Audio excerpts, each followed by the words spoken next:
నమస్తే, నా పేరు Rajesh Nayak, Osmania university research scholar.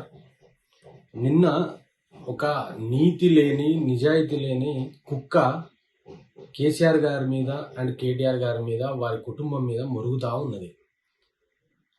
ఒక సిగ్గు, శరం, లజ్జ, మానం, మర్యాద ఎటువంటి ఏమి తెలియని ఒక స్టూపిడ్ ఫెలో ఇవాళ కేసీఆర్ గారి గురించి కానీ కేటీఆర్ గారి గురించి మాట్లాడడం చాలా హేయమైన భావనగా మేము పరిగణిస్తూ ఉన్నాం.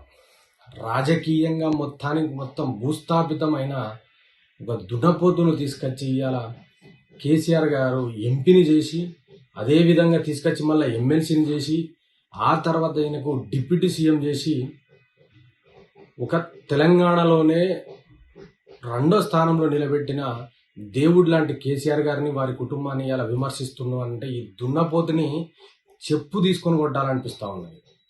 ఇదే గాడిది ఆ రోజు ఏం మాట్లాడిందో మీకు కేసీఆర్ గారి గురించి, అదేవిధంగా కేటీఆర్ గారి గురించి మీకు చూపించే ప్రయత్నం చేస్తాను. ఇవాళ ఏడు కాళేశ్వరం ప్రాజెక్టులో అవినీతి జరిగింది, కాళేశ్వరం ప్రాజెక్టును మొత్తం కథం పెట్టించారు కేసీఆర్ ఫ్యామిలీ అని చెప్పేసి మాట్లాడిన ఈ దున్నపోతు అదే కాళేశ్వరం ప్రాజెక్టు గురించి ఏం మాట్లాడిందో మీకు చూపించే ప్రయత్నం చేస్తాను.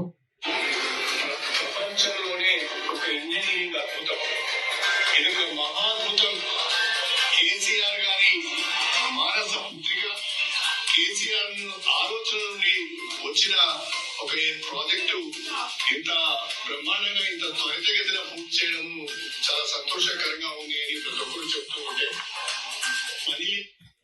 అయితే ఇది మానస పుత్రిక, ప్రపంచంలోనే అతిపెద్ద ప్రాజెక్ట్ అయినటువంటి కాళేశ్వరాన్ని కేసీఆర్ గారు కంప్లీట్ చేసి ఇవాళ తెలంగాణ రాష్ట్రంలో ఉన్నటువంటి రైతాంగానికి నీరందించే ప్రయత్నం చేసిందని చెప్పేసి, ఇది మహత్తరమైన ప్రాజెక్ట్ అని చెప్పేసి నాడు పొగిడిన ఇదే ఈ లుచ్చ, ఈ కుక్క, కాంగ్రెస్ కుక్క ఇవాళ ఏం మాట్లాడుతుండంటే దాంట్లో అవినీతి జరిగింది, వీళ్ళు జైలుకు పోతారని మాట్లాడుతుండ్రు. అదేవిధంగా కేటీఆర్ గారిని కూడా ఇవాళ విమర్శించే స్థాయికి ఎదిగిండు వీడు. అరే బాబు, నీకు మంత్రి పదవి కావాలి అని అంటే రేవంత్ రెడ్డి కాళ్ళొత్తు. నీకు మంత్రి పదవి కావాలంటే రేవంత్ రెడ్డికి హెడ్ మసాజ్ చేయి, కానీ కేటీఆర్ గారిని విమర్శిస్తావా నువ్వు? ఇవాళ రికార్డ్స్ లో ఉన్నాయి. నువ్వు అసెంబ్లీ సాక్షిగా కేటీఆర్ ని నువ్వు పొగిడిన విధానం చూస్తే నేను నీకు వీడియో చూపించే ప్రయత్నం చేస్తా. ఈ దున్నపోతు, ఈ లుచ్చ ఏం మాట్లాడిండో చూడండి. థాంక్స్ టు కేటీఆర్ గారి యొక్క సమర్థవంతమైన పరిపాలన ద్వారా, ఆయన ఆలోచన ద్వారా ఇవాళ దేశంలో ఎక్కడ లేని విధంగా ఇండస్ట్రీస్ కు, ఐటీకి డెస్టినేషన్ హైదరాబాద్ అయింది అధ్యక్ష. ఆ రకంగా ఆల్రెడీ ఉందట. తెలియని మాటలు మాట్లాడితే ఏం చెప్తాం, తెలియకుండా మాట్లాడితే ఏం చేస్తాం.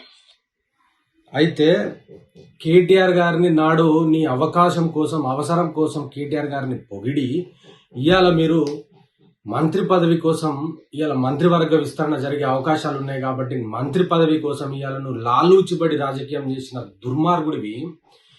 ఇవాళ బీఆర్ఎస్ పార్టీలో మీ బిడ్డకి బీఫామ్ తీసుకొని 15 కోట్ల రూపాయలు, అక్షరాల 15 కోట్ల రూపాయలు తీసుకొని బీఆర్ఎస్ పార్టీకి రాజీనామా చేసిన ఒక దురంధుడివి నువ్వు. Stupid fellow. నిన్ను చెప్పు మెడకు గట్టి ఊళ్ళల్లో తిప్పాలని. Useless fellow. ఏం మాట్లాడతావురా భయ్ నువ్వు?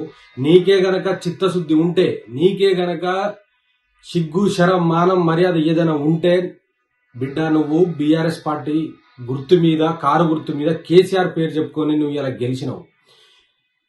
బాజాబ్తగా రిజైన్ చేసి మళ్ళీ ప్రజాక్షేత్రంలో నిలబడి గెలువు. నాకు నిన్ను సంగతి చూస్తాం. ఏం తమాషా అనుకుంటున్నావా?